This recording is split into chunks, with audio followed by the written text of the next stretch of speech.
Hello, नमस्कार, आदाब and welcome. तो आज हम पढ़ते हैं ancient history of Kashmir. Kashmir का इतिहास पढ़ते हैं। एक ऐसी कहानी जो कश्मीर के इतिहास के बारे में बताती है। बहुत लंबे समय पहले की बात है। जो कश्मीर का इतिहास है ये शुरू होता है महाभारत के टाइम से। लेकिन एक बहुत ही मशहूर किताब राज तरंगिणी जो कलहना पंडित कलहना के द्वारा लिखी गई है, उस किताब में ये मेंशन किया हुआ है कि जो कश्मीर पे जो रूलर्स थे वो रूल किया गया है कश्मीर पे महाभारत के टाइम से। बहुत पहले से बहुत सारे रूलर्स ने राज किया है, जिसमें पहले रूलर का नाम आता किंग गौनंदा फर्स्ट, जिसको मारा गया था एक युद्ध में उसके बेटे के समेत। नेक्स्ट जो रूलर था उसका नाम था गौनंदा सेकंड, जिसने कश्मीर को रूल किया था ड्यूरिंग द महाभारत पीरियड, यानी कि महाभारत के टाइम की बात है। उसके बाद कलहना के द्वारा अपनी किताब में ये भी मेंशन किया गया है कि 35 more kings were there who ruled over the Kashmir. ठीक है, लेकिन उनका इतिहास जो है, उनका रिटन रिकॉर्ड्स हैं वो मिलते नहीं है। दैट दो ट्रेसेस जो थे वो रिकॉर्ड हैड बीन डिस्ट्रॉयड। लेकिन ऐसा कैसे पता चला कि 35 किंग्स और भी थे? जैसा विजुअल्स देख सकते हो यहाँ पे भी मैंने आपको विजुअल्स दिए हुए हैं। तो ये पता चलता है कि जैन जो सुल्तान जैनुल आबदीन के टाइम पीरजादा हसन करके एक स्कॉलर हुआ करते थे, जिन्होंने मेंशन किया था कि 35 किंग्स जो थे और भी थे। अपनी पर्शियन को जो एक किताब लिखी थी, और उनको ये पता चला था एक संस्कृत टेक्स्ट से, रत्नाकर से। नेक्स्ट हम बात करें मौर्यन रूल की, तो बहुत सारी जनरेशन, बहुत सारी पीढ़ी दर पीढ़ी के बाद जो मौर्यन एम्पायर थी वो एक्सटेंड हो गई कश्मीर तक। और इनके जो ग्रेट किंग जो अशोका थे, जिनको किसके लिए जाना जाता है, बुद्धिज्म की को फैलाने के लिए, जिन्होंने बुद्धिज्म की बहुत काम किया था, उसका प्रचार किया था। तो उसने भी कश्मीर पे रूल किया। अशोका ने एक बहुत ही जो ओल्ड सिटी थी कश्मीर में, पंडितन उसका फाउंडेशन, उसकी स्थापना रखी, जिसको आज हम जानते हैं, श्रीनगर के नाम से जानते हैं। और बहुत सारे टेम्पल्स बनाए थे और बुद्धिस्ट विहारा जो इस बुद्धिस्ट के लिए बनाए थे। जिसमें टेम्पल की बात करें तो जैसे शिवा टेम्पल विजेश्वरी में, जिसको हम अब बिजबेहरा कहते हैं, बिजबेहरा के नाम से जानते हैं। अब इसके बाद अगर हम अशोक की डेथ की बात करें तो उसके बेटा जालुका की बात आती है। जालुका वो जो था वो एक बहुत ही बहादुर किंग था, जिसने मेलचाज जो फॉरेन ट्राइब्स थी उनको भगाया था, जो कि कश्मीर के लिए एक बहुत ही परेशानी का सबब बने हुए थे। ये ट्राइब जो बनी हुई थी, एक परेशानी का सबब बनी हुई थी। तो जालुका जो था, अ, जालुका के बाद हिज सन जो दमोदर सेकंड, उसने राज किया। उस ऐसा कहा जाता है कि वो एक ग्रेट पैलेस, जिसका नाम दमोदर खरेब मतलब ग्रेट पैलेस था, जो कौन से एरिया में था, Damodar Kareva, where city airport Srinagar airport stands today, मतलब जहाँ पे श्रीनगर एयरपोर्ट है आज के टाइम, वहां पे एक बहुत बड़ा पैलेस था। देखो, जैसे आप देख सकते हैं, वहां पे वो रहा करता था, जो जालुका का बेटा था, दमोदर सेकंड। तो ये आप विजुअल्स में सारी चीजें विजुलाइज की हुई हैं, आप देख सकते हो। मौर्यन अंपायर के बाद बात आती है कुशनाज राइब। कुशनाज अंपायर ने रूल किया था over the Kashmir after the Mauryan.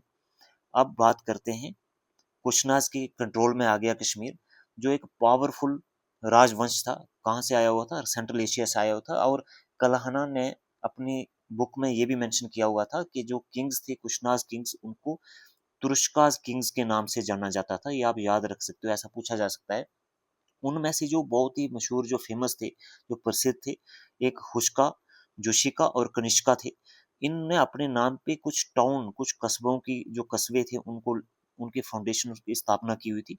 जैसे हुश्कापुरा, युश्कापुरा और कनिष्कापुरा। ये इन्होंने अपने नाम पे उनकी सिटीज ने, टाउन्स, कस्बों को बनाया हुआ था।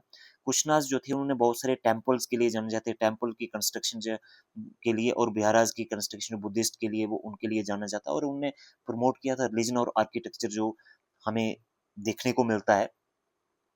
जो और जो बहुत ही जरूरी इवेंट्स, जो बहुत ही इंपॉर्टेंट इवेंट हुआ था ड्यूरिंग द ये कुशनाज टाइम, वो था फोर्थ बुद्धिस्ट काउंसिल, जो हुई थी कनिष्का के during the rule of Kanishka.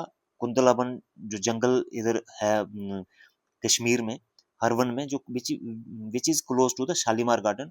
तो इसको प्रिजाइड किया था बासुमित्रा ने, chairman, under the chairmanship of Vasumitra. और ये जानी जाती है, जो मेन इसका एम था, मेन मोटिव था इस फोर्थ बुद्धिस्ट काउंसिल का, ये था बुद्धिज्म को दो सेक्शन में डिवाइड करने का, एक महायानिस्ट और हीनयानिस्ट। महायानिस्ट वो थे जो उच्च श्रेणी के, जिनको जो संस्कृत लैंग्वेज जानते थे, और हीन मीन्स थोड़े हीन थे, जो जिनको लेसर व्हीकल कहा जाता है। और ये महायानिस्ट जो थे वो ग्रेटर व्हीकल थे, जो संस्कृत जानते थे, ये पाली लैंग्वेज जानते थे, तो इनको थोड़ा लोअर श्रेणी में रखा गया था। और बहुत सारे जो ग्रेट स्कॉलर्स थे जिन्होंने इस फोर्थ बुद्धिस्ट काउंसिल को अटेंड किया था, वो ये थे अश्वघोषा, नागार्जुना, वस वासुनंदु, सुंगामित्रा और जिनामित्रा। ये ना सबने इसको अटेंड किया था, ये फोर्थ बुद्धिस्ट काउंसिल। और इसी से डिसाइड हुआ था future course of action of the Buddhism religion. आप इसमें देख सकते हो ये सारी कश्मीर कैसे कैसे ये सारे मेंशन हुए हैं यहाँ पे। इन्होंने अपने नाम पे जो टाउन को एस्टेब्लिश किया हुआ था फोर्थ बुद्धिस्ट काउंसिल के बारे में। महायानिस्ट ग्रेटर व्हीकल हैं, हीनयानिस्ट लेसर व्हीकल हैं, because they know only the Pali language and they don't know about the Sanskrit language, that's why they were called हीनयानिस्ट। तो नेक्स्ट बात करें हम rise of Karkota dynasty. Karkota dynasty की बात करें तो कुशनाज के बाद कारकोटा डायनेस्टी की बात आती है, जिन्होंने कश्मीर पे रूल किया था। तो इनमें जो रूलर्स थे उनको कहा जाता था नागास भी कहा जाता था। कारकोटा डायनेस्टी के रूलर्स को नागा के नाम से भी जाना जाता था। और इस डायनेस्टी की जो स्थापना, जो फाउंडेशन रखी हुई थी, वो दुर्लभा वरदाना ने रखी हुई थी इन 1625 एडी में। और उसकी during the rule of this Durlabha Vardhana में एक फेमस जो चाइनीज ट्रेवलर ह्यू संग ने विजिट किया था कश्मीर को, और एंट्री मारी थी बारामूला से एंटर किया था। And where he saw a huge stone gate, बहुत बड़ा पत्थर का एक गेट था। ह्यू संग 2 साल तक कश्मीर में 2 साल तक स्टे किया और बहुत सारी स्टडी की, कुछ बुक्स हिंदू स्क्रिप्चर्स और संस्कृत को स्टडी किया, और जिसमें कश्मीर की महानता दर्शाई गई थी उस सब को स्टडी किया। दुर्लभा बरदाना के बाद उसके जो सन प्रताप आदित्य ने रूल किया कश्मीर को, और एक टाउन की फाउंडेशन रखी जिसको प्रतापपुरा कहा जाता है अपने नाम पे, जिसको आज हम तपार बोलते हैं। उसके बाद जो the greatest ruler of Karkota dynasty कौन है? Lalit Aditya Muktapida, one of the most powerful king in the history of Kashmir. अब ग्रेट किंग जो ललित आदित्य के बारे में जानते हैं, ललित आदित्य जो एक बहुत ही ब्रेव और ambitious, he was very ambitious. उसका ड्रीम ये था कि अपनी सल्तनत को ज्यादा से ज्यादा एक्सपेंड किया जाए, फैलाया जाए, अपने राज्य को दूर दूर तक फैलाया जाए। लेकिन वो एक चीज के लिए उसको कहा जाता था Samudragupta of Kashmir, because of his great military achievements. क्योंकि मिलिट्री अचीवमेंट्स, मिलिट्री के दम पे बहुत सारे एरिया को उसने विक्टोरियस कंक्योर किया था, विजेता था बहुत सारे एरिया का। ही कंक्योर्ड मैनी रीजन, जैसे देखो पंजाब, कनौज, तिब्बत, लद्दाख, ये सारे क्या, Badakhshan, Iran, Bihar, Bengal, Orissa, Gujarat, Malwa, Mewar, south India and Sindh. और सबसे बड़ी अचीवमेंट उसकी थी अरब अरब को हराना सिंध में, जिनकी पावर को वहां पे उसने रोका था। और ये उसने किया था अपने कमांडर इन चीफ के दम पर, जिसका नाम था Chankoriya, who helped in him in these victories. Lalit Aditya की बात करें तो ही वाज, वो सिर्फ एक विजेता ही नहीं था बल्कि एक बहुत ही लोगों का ध्यान रखने वाला भी था। उसने रिवर झेलम को साफ करवाया, उस पे बांध बनवाए लोगों के लिए, ताकि फ्लड को कंट्रोल किया जाए और लोगों के पानी का सिंचाई का, इरिगेशन, सब चीजों का ध्यान रखा जाए। यहाँ आप विजुअल्स देख सकते हो, ये सारी चीजें जो हमने अभी पढ़ी हैं, ये सारी चीजें इधर विजुअलाइज की हैं आपकी, आपको ये याद रखने के लिए और हेल्पफुल हो सकती हैं आपके लिए। तो ग्रेट किंग, हमें बात चल रही थी ललित आदित्य की, उसने बहुत सारे टेम्पल्स बनाए near shrine of Kheer Bhawani, built the beautiful city called Parihaspura, उसको सिटी ऑफ प्लेजर भी कहा जाता है। This also built by the Lalit Aditya. और बहुत सारे ग्रैंड टेम्पल्स बनाए हुए हैं थ्रू आउट द कश्मीर।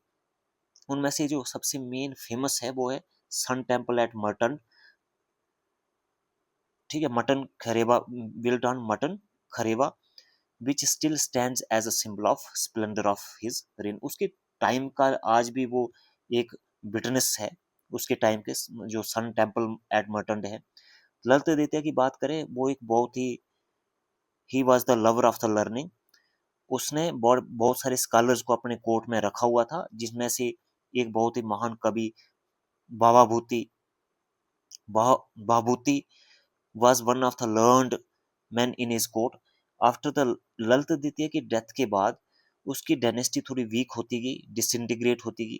उसके ग्रैंडसन जायापिटा वाज कैपेबल, वो कैपेबल था, लेकिन उसके बाद वाले जितने भी रूलर्स थे वो इतने कैपेबल नहीं थे, वो थोड़े वीक थे, जिसकी वजह से उसकी पूरी एम्पायर जो है वो डिसइंटीग्रेट होती गई, तितर बितर होती गई, बिखर गई। और वो हर जितनी भी टेरिटरीज जो थी उसने जीती हुई थी, जिनकी वो विजेता था, वो इंडिपेंडेंट बनती गई, जिसकी वजह से कश्मीर थोड़ा सिर्फ ब्रिटिस्टा बेसिन तक ही सिमट के रह गया।